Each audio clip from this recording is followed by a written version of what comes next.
என்ன பிரச்சனை?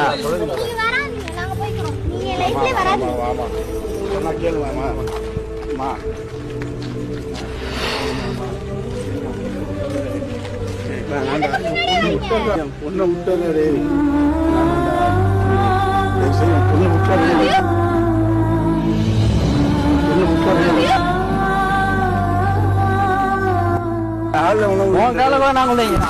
எனக்கு வேணும். நான் அவரை விட முடியாது. நான் 4 வருஷமா லவ் பண்றேன். எப்படி நீ இப்ப வந்து கேட்டாலும் 4 வருஷம் நான் இது பண்ணி நான் வளர்த்த புள்ளிய வந்து நான் வந்து பலிகடை ஆக்கணுமாடா? என்னது அவர் நல்லா இருக்க போறாரு. நான் பொண்ணுடா அது. ஓகே, நாங்க தானே முடிவு பண்ணணும். என்னது வயசானவங்க பணக்காரனை கொடுத்தா பணக்காரன்டா, அவன் செல்வா கூட வாழ வேண்டாம். வீட்டுக்கு 4 பேர் வேலை செய்வாங்களா? என் பொண்ணுக்கு 4 பேர் வேலை செய்வாங்களா? இவன் என்னடா, இவன் இன்னொரு வீட்டுக்கு தானே வேலைக்கு அனுப்பிச்சு விட்டானே இவன் சாப்பிடுவாங்க.